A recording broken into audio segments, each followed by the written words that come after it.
I would say that the first mistake that was made was to create a Bosnian state in the present dimensions, in which Serbs, Muslims, and Croats, who could not live together in large Yugoslavia, were being asked to live together in a geographic region that had never been a nation, that has no cultural or ethnic homogeneity. The area should have been partitioned from the beginning. Senator Dole yesterday said the UN troops should come out of there so that at least they could give bombing a chance, or at least give the Muslims an opportunity to fight for themselves with the elimination of the embargo.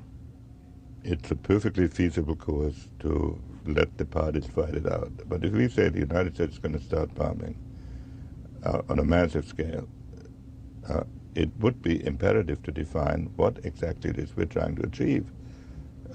Punish the Serbs. Well, punish the Serbs. You ought to be able to tell them what you want them to do. There's no doubt that the Serbs have engaged. Well, stop the attack. For 150 years, nobody has been able to stop these wars once they got going. Well, if that's true, then we can do it if we put in enough force.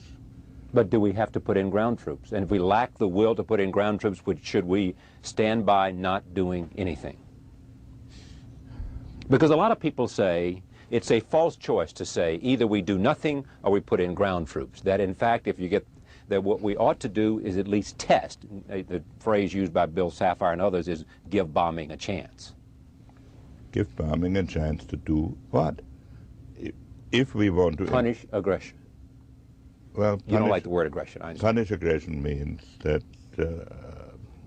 then the Serbs would have to be pushed out. That cannot be done without ground forces. At this stage, after NATO has been so humiliated, I would actually favor an ultimatum to both sides saying we demand a ceasefire along present lines. We being NATO countries? Preferably NATO. As I said, where do we draw the line? I think it was a mistake to create a state in which Serbs, Croats, and Muslims who could not live together in large Yugoslavia were asked to live together in Bosnia. We are now at a point where we've dramatically changed our policy towards Bosnia. We have engaged in intensive bombing. It's been going on for a while. How do you assess where we are and where we ought to go? Well, I don't understand what we're trying to do with the bombing. We have to get clear about our objective. We act as if we are trying to force the Serbs back into a mythical Bosnia that has never existed in history. There's no Bosnian language, there's no Bosnian culture.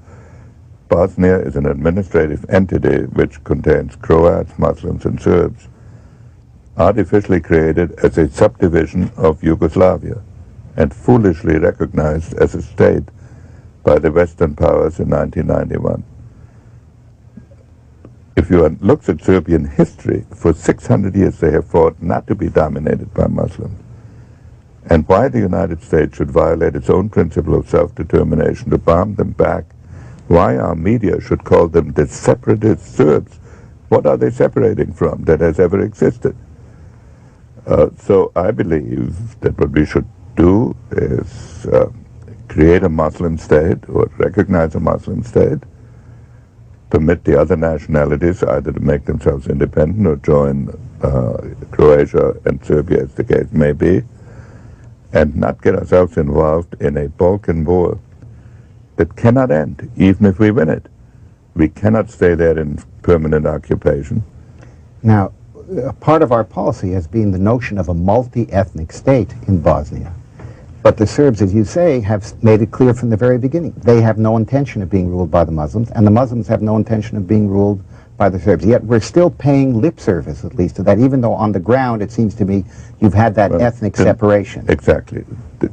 The ethnic groups that live in Bosnia have demonstrated that they don't want a multi-ethnic state by the most brutal, inhuman kind of ethnic cleansing, and none of them are living now anymore on the territory of the other. So one doesn't prove any multi-ethnic principle by forcing three nationalities that have been murdering each other for 3 years to live in the same state in which it is almost impossible to imagine a central government. It is impossible to imagine a central government. And I think we are engaged in a dangerous policy, even if we win militarily in the short run. Well, we're certainly bombing the Serbs into some form of defeat, or at least such a retreat that now the Muslims once again are on the attack, the Croats once again are on the attack.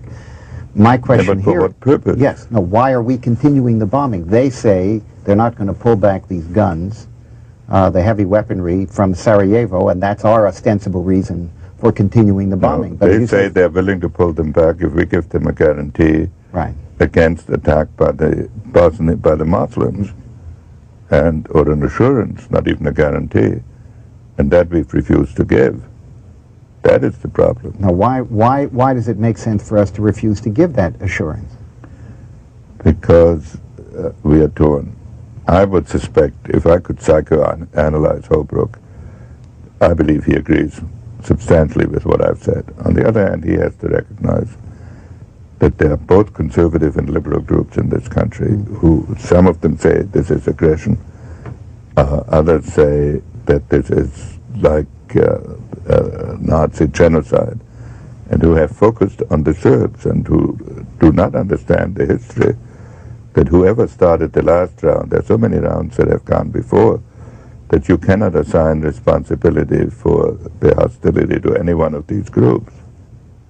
Now, what is, I think, the influence in all of this in public terms is that the media, in fact, does assign responsibility to one group. They say basically all of the evil committed here is primarily caused by the Serbs.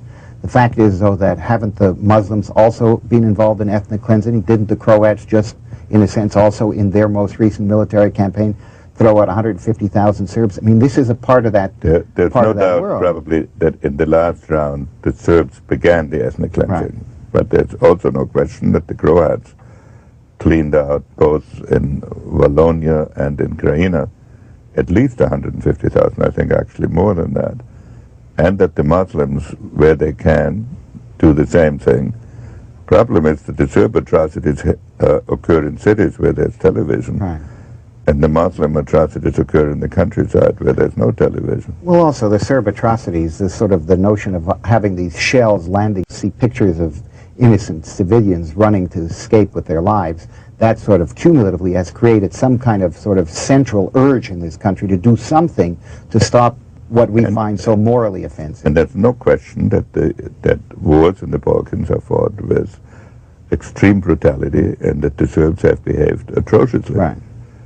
The thing that concerns me is what is the American interest in taking sides in a Balkan war that has been going on for hundreds of years for an outcome that can only be policed either by us or by even more atrocities by the winning side, when the simple solution is to separate the ethnic groups and let them exercise our own principle of self-determination. Right.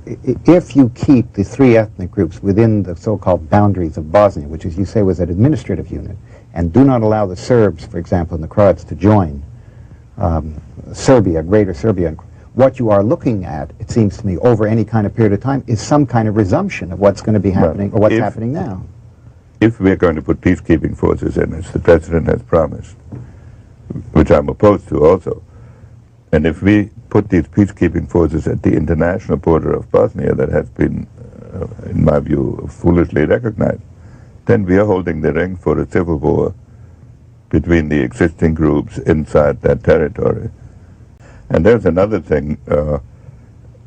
When this thing started, the Croats were on the side of the Serbs. They were each trying to slice up the Muslim territory. Last May, when the Croatian president was in London, he indelicately, thinking he was off the record, said that in the end, Bosnia has to be divided between the Croats and the Serbs. Now, we keep talking about a Croat Muslim federation, which, if it really exists, makes the Muslims a small part of Greater Croatia. So they haven't really gained as much as they think they do, unless it sets the stage for a later Croatian Muslim war.